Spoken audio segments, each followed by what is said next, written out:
Welcome to Legion Radio, a podcast about all things e-commerce, the official podcast of the private label Legion, hosted by Tim Jordan.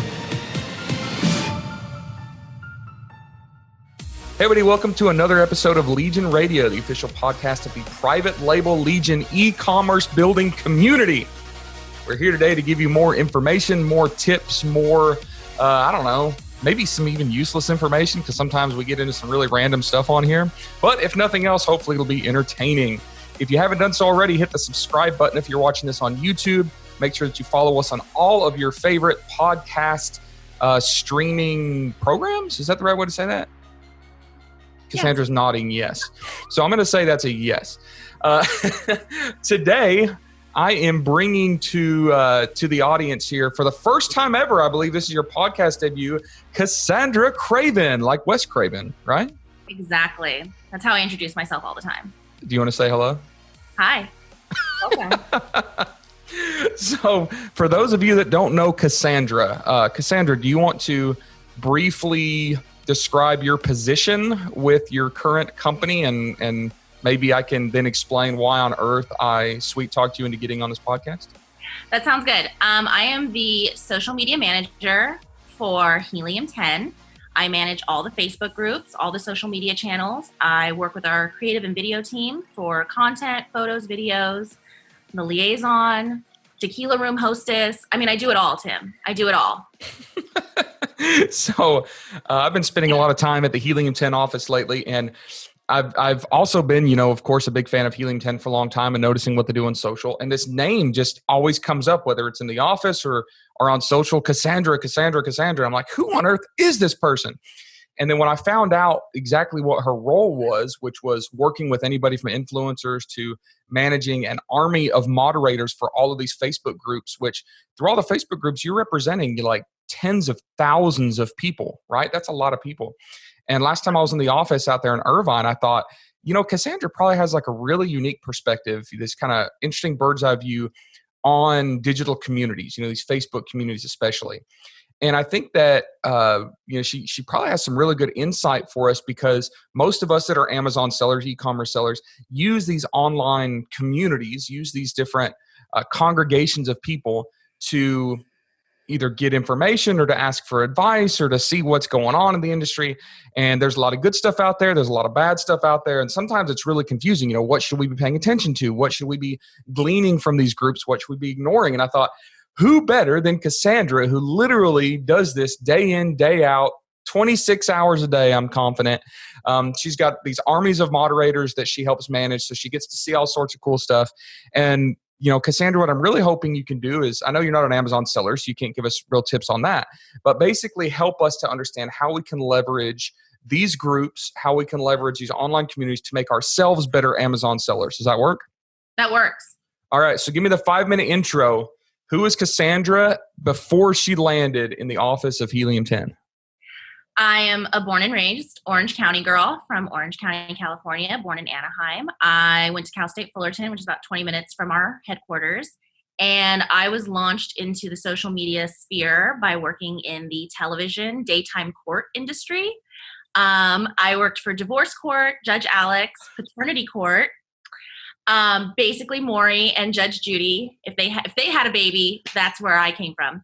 And they moved me to Atlanta.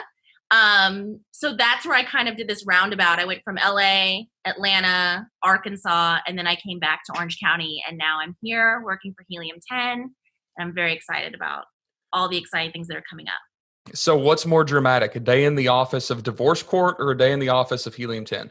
Probably Helium 10. That doesn't shock me. You never know what's going to happen here. That is absolutely true. So looking back at how long have you been doing this for now? 7 years. Over a year? Well, going on a year in March. I've been in social media for 7 years. All right. So your math is pretty terrible, because this is not even close to a year. You're like at 9 months. Actually, no, you're at like 7 months. It's going to be a year in March. All right. So 7 months, not a year in March. That's almost as bad as people that are like, hey, how old is your baby? Oh, he's 71 months old. Mm-hmm, mm-hmm. Oh, don't say that. All right. But you've been doing this long enough. You've been doing this long enough to give us some information. So if you could get up on your soapbox right now and scream to the world of listeners a piece of information potentially about networking, using these communities, the importance of networking, what would you say? What I see a lot in the Facebook groups, and we have 3 tiers of them. We have our private elite group, we have a new beginners users group, and then we have FBA high rollers, which is for the seasoned veteran, if you will. And that's like the 60,000 member group, right? Mm-hmm, correct. And so what I see a lot is people asking questions and leveraging the community to find out what's going on in the selling sphere, if you will, seeing what the trends are, how they can talk with everyone and see if it's a unique problem to themselves or their product, or if it's something that is recurring among many sellers in the communities, based on their levels, of course, and expertise. Okay. What else? What are you looking for, Tim? What else would you like to know? How can we utilize these groups? Tell us about the importance of these groups and why we shouldn't ignore them. So why it's important is if you're putting something out there, you kind of can get in your own funnel, if you will. You're in your own bubble and you're at home and you're selling and something's going on with your trends reports, your profits are down, your sales are low. You think it's just you. But if you get onto one of our Facebook groups, depending on your level of sellership, if you will, you can leverage that in our community to ask and see if it's a unique problem or if other people are experiencing it. And from there, you can start a conversation. And it kind of becomes this trustworthy group of people where you can network and say, hey, is this happening to you? Can I reach out to you? Have you noticed this? It's just more about kind of bouncing ideas and reassurance from one to the other in the community, especially being the community that we have. All right. So I feel like you just hit 3 different things I want to point out. One is you made up a new word, sellership. Right? That's awesome. That's going in the dictionary of Tim. How is your sellershipness going today? You are the king. You are the king of sellership. Oh, great. All right. The next one, you were talking about networking. And one thing that I've noticed in this industry is, we're all kind of like loners. We're all trying to run this business as solopreneurs frequently, and we don't have the resources of a big community or a big organization, or, we can't go into an office and just bounce things off people, that are in the office with us. So we can take advantage of these networks. One thing that really launched my business was getting involved in some of these free Facebook groups where I just met people that became, what will soon be lifelong friends that help me and that encourage me, and I help them and encourage them. And it's awesome. Cassandra, how much would you say like that is a part of the Facebook groups? I know there's a lot of different attributes to Facebook groups, but if you could put a percentage of like all the posts that are useful, what percentage would you say has to do with networking and people utilizing this larger community to help build their business? I would say 50%. I think 50% is reaching out for questions. How do you do this? Have you ever done this? Could you recommend? And then the other side of it is networking. I think people want to connect with people, like-minded individuals that are on the same wavelength as them. And that's where they can find this solace in our communities, in our groups. So it's not just like information. It's, hey, who can I meet and who can I grow with? So you're considering information and networking as 2 different things. Oh, definitely. Because I think what I'm seeing from my point of view as the social media manager and from my moderators in the Philippines and overseas is that there's a lot of people who have very specific questions to either their accounts or selling on Amazon. But then there's another side of it that people want to know, hey, I'm getting started. What can I do? What's the best advice you can give me? And there is like a camaraderie there for the groups and people kind of needing that support, someone to kind of have your back in a way. And I think that's really important in anything you do. The other thing that you're talking about sounded like you were talking about validation.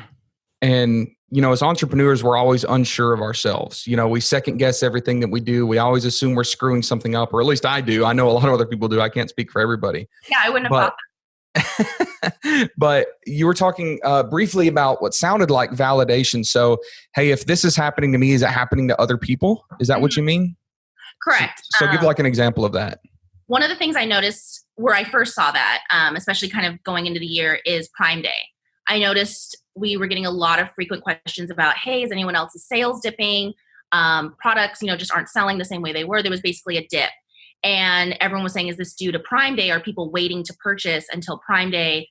And then there was just a flood of people coming in and saying, oh, me too, me too, me too. I thought this was just me. I thought it was my product. I thought I was going to have to pivot and change something up. But really, it was just the social sphere waiting for the perfect time to purchase, and they wanted to hold back on that. So it's nice to have that, again, that camaraderie, that solace, and knowing, oh, good, okay, it's happening to other people, write it out, and then see what happens when, the tides turn. So it's almost like people can talk themselves off the ledge, and they find out, hey, this isn't just me. Like, I don't need to make anything, like some radical change, because this is happening to everybody. And I've seen it happen with terms of service stuff. I've seen it happen with algorithm changes, all that stuff. So I guess like a seller side prevention line. New word. That's awesome.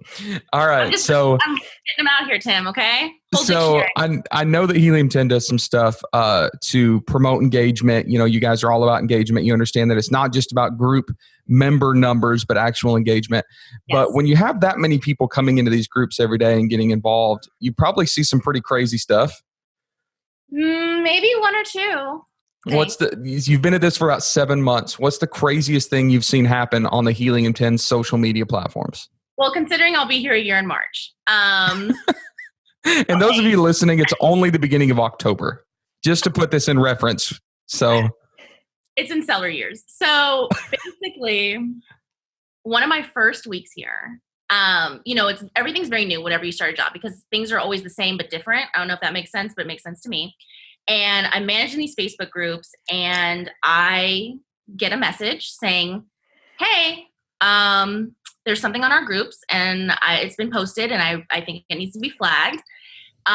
It was in the adult realm of playthings, if you will. And the problem is, though, you're getting acclimated, you're diving into this whole new world of people posting and their questions, and you also have to deal with Facebook's algorithm. So what might be the top of the list for some people is actually way at the bottom based on your preferences and usage and, whatever goes into Facebook's crazy back-end explanations. So I may have had something hanging there for a minute that probably shouldn't be in everyone's face.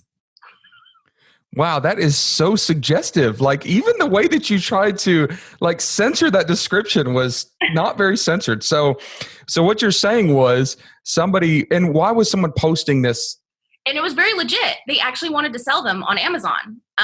So somebody was asking hey, I have this thing. Can I sell this? Can someone help me sell this? Like how it would rank and how it would score, and kind of on the back end of our tools. And it was a very legit question, which is actually something that arose a question within our office of, well, we can't have this on there, but he's not being profane in any way. It's not, obscene. It's a genuine question about a product. So what you're saying is, on the algorithm, if you look at the Facebook group and I look at the Facebook group, we're going to see different posts. Yes. So you might not have seen it, but other people might have seen it at the very top. So you didn't even know there was a problem to flag the post or delete it. So no, based on the algorithm. So for somebody, it's popping up at the top of their feed. And then for me, I had to keep scrolling, and it was way down at the bottom, buried. And it also depends on how many people interact with it. And I'll just say that there wasn't a lot of people interacting with this post. There wasn't? I can't believe there wasn't a bunch of comments. One guy was really eager to purchase.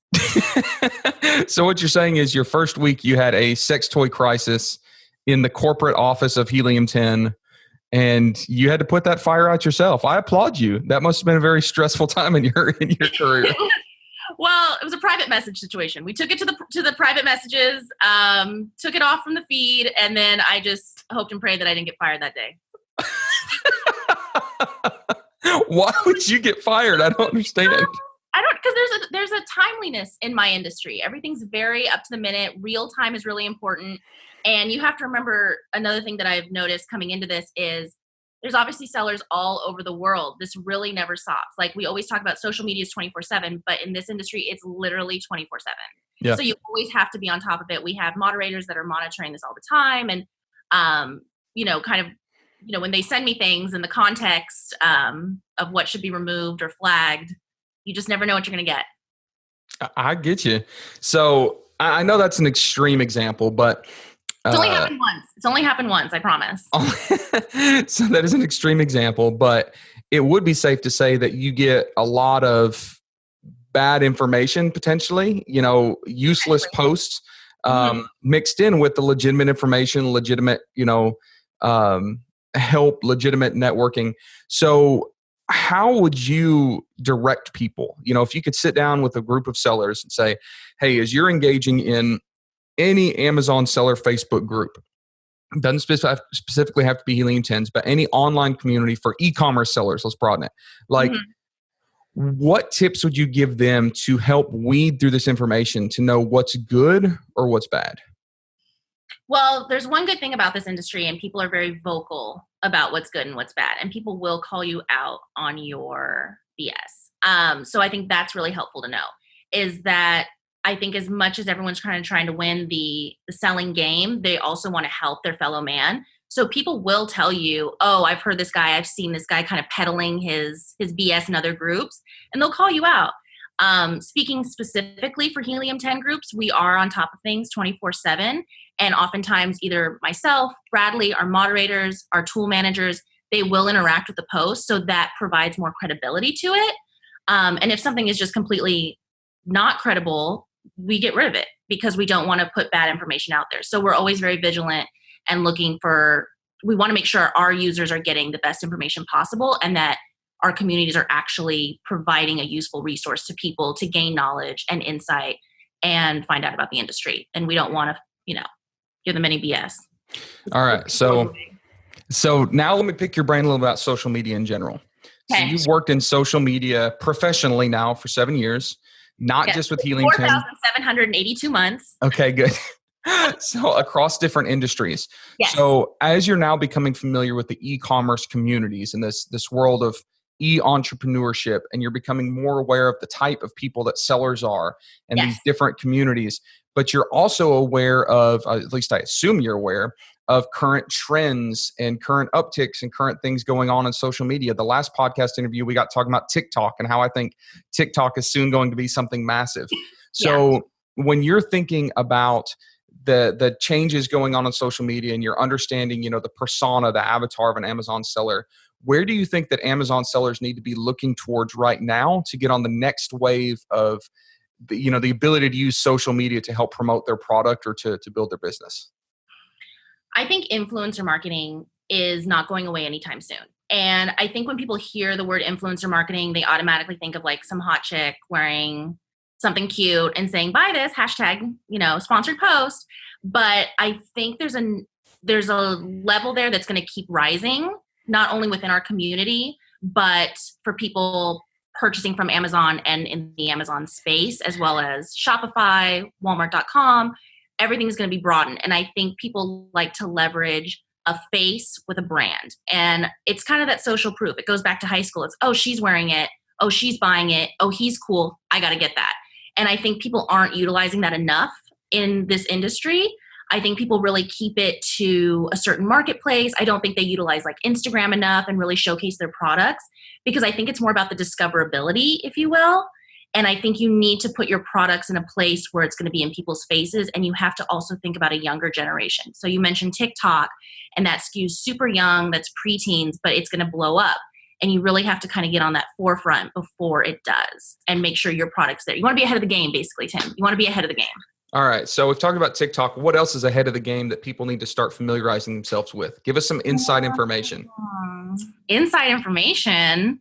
Yeah. Like what platforms am I not familiar with that I need to become familiar with? Okay. So for my industry, though, I have a different point of view because I have to go where the community is. So it doesn't really make sense for me to have a social media channel that isn't on the forefront. Does that make sense? Like if our community is not there, there's no point in posting there. Sure. So I think as of right now, people should just be utilizing where the people are and wait for their audience to go there and then start leveraging a strategy to promote their products there.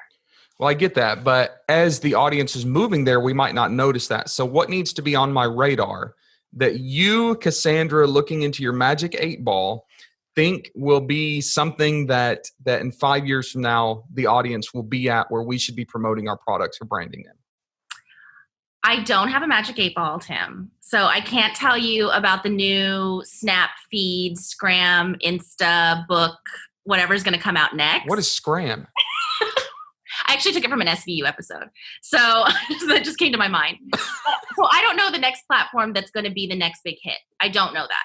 I do know that I think all these platforms are going to evolve and change. And I think Snapchat is a really great example of that. They've recently rebranded themselves to be like a real people, real marketing connection. And I think that's really important that they've kind of separated themselves after Instagram basically took all their features and took over that whole audience. And that's where you kind of need to leverage what is the point for each social channel. And each of them are going to grow. We've seen Instagram come to Instagram TV, full video content. It's just about them evolving and changing based on the social sphere, if you will. So I don't know what the next big platform is, but you kind of just have to ride that wave and see, but you need to utilize and be prepared for the next wave of changes for each social channel. But it sounds like what you're saying is regardless of what platform people should be using, the methods are still the same. And a lot of that you think should be focused on influencer marketing, whether that's becoming an influence in your own niche or industry for your own product. And I see a lot of people doing that. And like you said, it doesn't have to be a model in a skimpy outfit. It could be like one great example. Those of you listening, if you haven't heard of sous vide is a French style of cooking. It's spelled SOUSVIDE. Right. And I remember the very first time I noticed this sous vide before like the products blew up on Amazon even was a buddy of mine came over, got on my smart TV and pulled up this YouTube channel of these like Brazilian guys that are computer engineers, I think, software engineers. And they started cooking with sous vide, and literally they would just video themselves with GoPro cameras cooking this stuff and trying it and do these like 20-minute videos. Here's a steak cooked sous vide. Here's salmon cooked sous vide. And their YouTube channel just went ballistic. And then they were like, let's affiliate market this. So they started doing affiliate marketing to Amazon where their, show descriptions had like 1 million different products. And now I cook sous vide all the time because of the show. Like this was a super low budget production. I mean, they were using Fiverr, editors for these just cheap GoPro videos. And they're like massive influencers in the sous vide industry. So for those of you that are thinking about, branding your product, and what I mean is not just having some generic white label bullcrap from China, but actually creating a brand, you can become an influencer in your industry. I've got some friends that do that with their pet products. They sell on Amazon, and you that are listening know who that is, but becoming experts in the pet industry and things like that. So whether you're using influencers or micro-influencers, becoming one yourself, Cassandra, correct me if I'm wrong, but that method will work regardless of the platforms, right? It will work regardless of the platforms. You just have to tailor the content to each platform. Correct. Got it. You want to make sure that you have the right connection for each channel. So I like something you said. I'm going to back it up for a minute. And when you said that they were like not high quality videos, what is it? Sous vide? Is that what you called it? Yep. Okay. What I really think is interesting with that is there's a fine line between being overly produced and commercial and keeping it really organic and curated content. And I think that's what people like to see the most. So that performs best on Instagram. People like to see showcase products on Facebook. So it's really about leveraging the same content in different ways across different platforms and channels. I got you. So that's good information. That's really cool. Now I got to figure out what this SVU platform is. You were talking about Scram, and that's on my to-do list. I think it's one of those where they try to like do a knockoff name, but it just came to my head first. Okay, so it probably doesn't even exist. So those of you that are Googling Scram social media platform, you heard it first from Cassandra. She's the one that lied to you and told you about this platform that doesn't exist because she watches way too much nighttime television. I did watch a whole marathon this weekend. So it's definitely my goodness, like top of mind for sure. Gotcha. So your entire weekend was watching that and letting moderators send you inappropriate Facebook posts and you getting to throw the ban hammer at people from the Facebook groups. Just a typical weekend in my life. Just another weekend with Cassandra. That's what I do. All right. So what's next for Helium 10? You're in the inside loop. What's going on now? I think you have some insight on that. So, there's some exciting things coming up for us. I think we're kind of taking it to the next level. Again, since I'm going to be here a year in March, there has been there's actually been so much change in such a short amount of time. I'm actually blown away by it. I've never even seen this working in television or film or anything, advertising. we have really gone from 0 to 60 in such a short amount of time, and the content just keeps getting better and better. We've had a lot of influencers come through here, which is some of my favorite content. That's what I really love doing. That's a personal passion of mine. I love connecting with people and having fun and kind of spreading a message, if you will. There's a good balance of fun, but also informative information and details about their background, their tips to selling, their tips for beginners, entrepreneurs. So there's a lot of content like that coming out, and that's on the horizon. We have some fun content as well. We're ramping up our WTF Amazon series. So we've got some influencers who'll be joining us for that. And we're going to just help people with their selling journey more and more. Tim. In the 7 months that you've been there, not almost a year. You're in March. In the 7 months that you've been there, what's the most exciting thing that's happened, that like the public knows about? Like you said, 0 to 60. Like what was the like little chunk of fuel that was most exciting to you to watch happen? I think when we moved into our headquarters, we really became like a staple in the industry of this is where you need to stop. It's if you're doing a tour of Southern California and you're an Amazon seller, you've got to go to Helium 10 headquarters.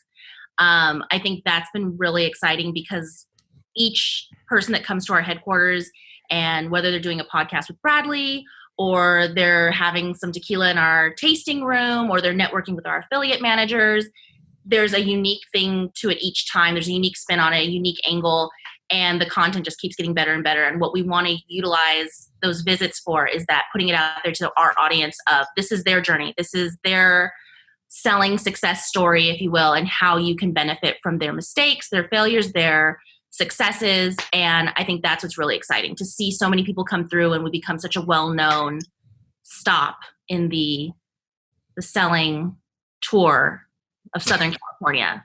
I got it. So they all just want to come to the headquarters. Of all the upcoming things, what are you most excited about? What's the most exciting upcoming thing for Helium 10? I'm really excited. We have, I can't say too much. I can't say too many things. I think someone's going to come in this office in a minute.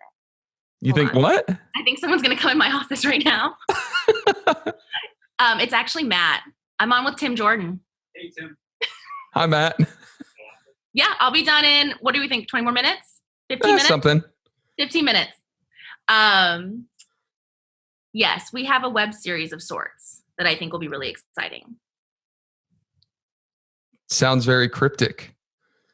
I can't say. I know. I'm trying to get you to spill some inside secrets here. I know when the Freedom Ticket thing came out, it was all hush hush. You got the entire community all excited about the next big thing. See, no one wants to let me have my moment. Hi, Bradley. We're doing a podcast episode. What's up? You're the one who dropped the ball on the Freedom Ticket to everybody. Is that what we're talking about? No, that is not what we're talking about. Was that you? No, that was not me. I heard he was drinking a lot of tequila somewhere, and then no, it wasn't you. For those of you listening to this podcast, I'm sorry that we have just had someone completely bomb this episode and accuse me of things which did not happen. I was so professional, and then everyone wanted to come in here because they heard I was talking to you, Tim. You know that's the problem. Everybody wants a piece of Tim. They're like, oh, Tim's on the phone? Yeah. Legion, what's up, everybody? How's it going? See you guys later. Wow, I've never had that happen on a podcast episode. We had cameo appearances. Cameo appearances? Oh yeah, not even the cameo that Bradley always pushes. I know. Website. Remember when you asked me about the next thing? Cameo. Okay, explain what Cameo is. Okay, so Bradley actually, he heard it through the grapevine. I'm not totally clear on from who, but he had Kevin. Was it you? So you know what Cameo is? Yeah, but I want you to describe it. I used Cameo. I used Cameo before Bradley did. That's my claim to fame. Okay. Can I ask who you used on Cameo? Who's the real estate guy? I can't even remember his name. Awkward silence. I know. I cannot remember his name. I'll think of it in a second. Keep going and it'll pop in my head and I'll yell it out. Leverage, Snoop Dogg, Ice-T, Kevin Sorbo, the Hercules. I think Bradley thinks of himself as Hercules in our office. So he really gravitated towards that for his Grant Cardone. I told you it would come to me. Who is it? Grant Cardone. I don't know who that is. Oh, okay. I think, are you old? You're older than me. So Ouch. Maybe a generational thing.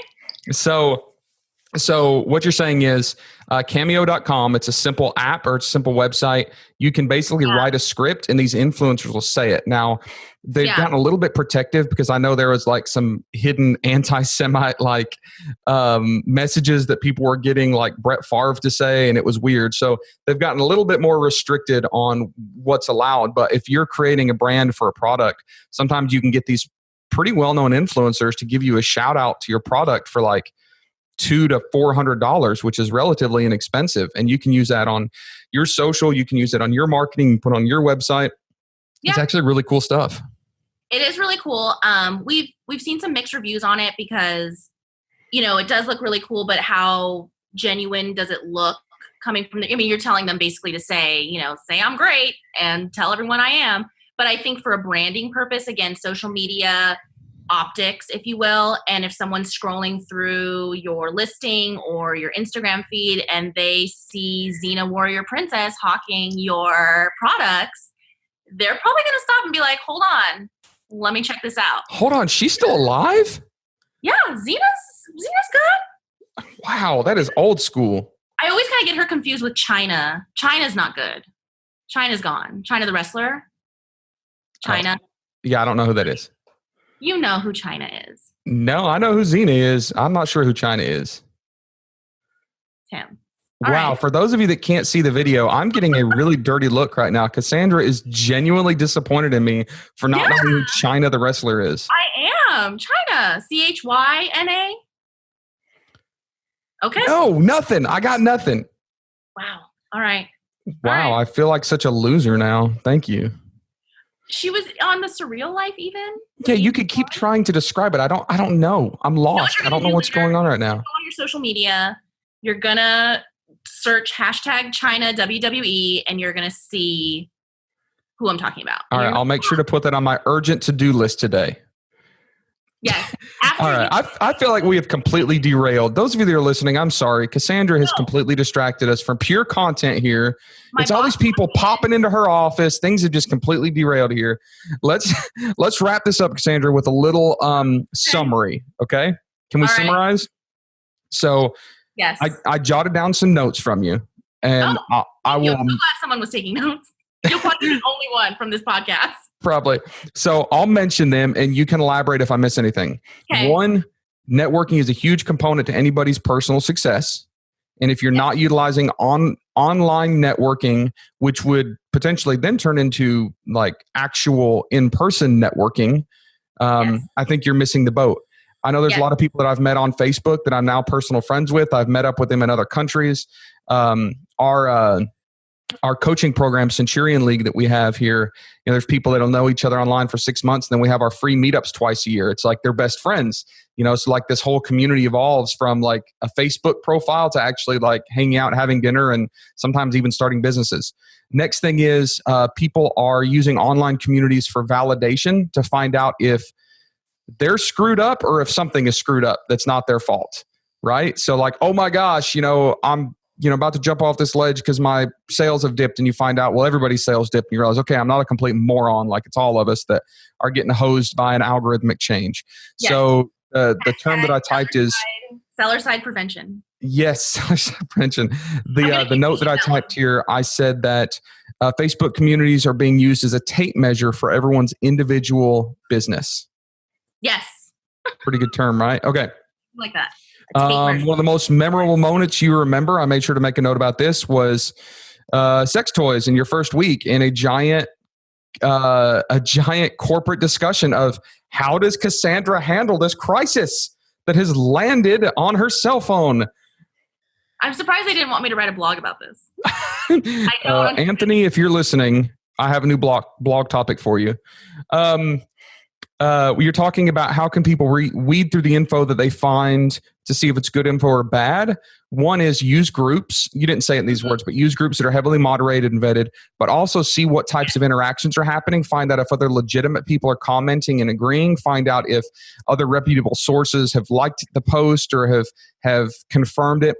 And then also look out for people calling BS, because if someone says something completely boneheaded, there are a lot of internet trolls, keyboard warriors that are going to be the first to jump in and tell them what, dummies they are. Now, sometimes those keyboard warriors are the dummies, so make sure that you're taking the keyboard warriors with a grain of salt too, because some of them are dumber than the original posters, right? You know what?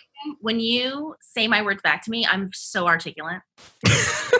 I am like, as you're telling me this recap, I'm like, I nailed this. Nailed it. Crushing it. I really crushing it. I crushed it. So next thing is influencer marketing. So don't get too bent out of shape, worried about the next platform. Use the platform where the people are at. Just make sure that you're figuring out what algorithmic or templated or format changes are being required for those platforms, and use tried and true methods like influencer marketing, which are platform agnostic, correct? Yes. If it works for your brand, do a little A/B testing. Try it out. Little split testing. Got it. Don't close yourself off to anything. See what works out there. There's no wrong opportunities. Okay, cool. Well, I hope those of you listening got a lot of good value out of this. I feel like there's a lot of good stuff mixed in with just rambling from Cassandra. But aside from that, it was good. Any last words of wisdom or encouragement that you want to share with the community, Cassandra? Keep on crushing it. Oh, come on. You can do better than that. Don't give me that corporate tagline bullcrap. I really think you need to not be afraid to fail. I think that's something that I even use in my own day-to-day is trying stuff out, see what works, see what doesn't work, because if you don't try, you won't know. So don't be afraid to fail. And I think that applies to whether you're selling a product or you're posting on Instagram. See what works, see what people want. You never know if you don't try. Amen. Awesome. Good. Well, thank you all for listening to another episode. Make sure to smash that subscribe button. Follow us. Join. Follow me. Oh, yeah. Cassandra, how can they track you down? Instagram at Cassandra_Craven. Craven like Wes Craven, no relation. At Cassandra_Craven like Wes Craven, no relation, cute face. But the handle is just at Cassandra_Craven. Like Wes You'll Craven. see all the Helium 10. I'm wearing a lot of Helium 10 in all my posts, so you'll know. Okay. Yeah. Hard to confuse you. Blonde and no. All right, gotcha. Well, thank you, Cassandra. I'll let you get back to work now. Appreciate all the information, and hey, genuinely appreciate all the hard work you put in. I know that a lot of behind the scenes stuff goes on that you're responsible for, and all of us that are maybe not even use a software but are engaging community definitely have a unique advantage in this industry because of the work that people like you are putting in. So we appreciate all that. Thank you. That's very nice to hear. Very encouraging. I appreciate it. And yes, coming from you, Sam, that means a lot. Oh, how sweet. All right, we're signing off. Thank you all for listening to another episode of Legion Radio, and we'll catch you guys on the next one. You've just wrapped up another episode of Legion Radio, hosted by Tim Jordan.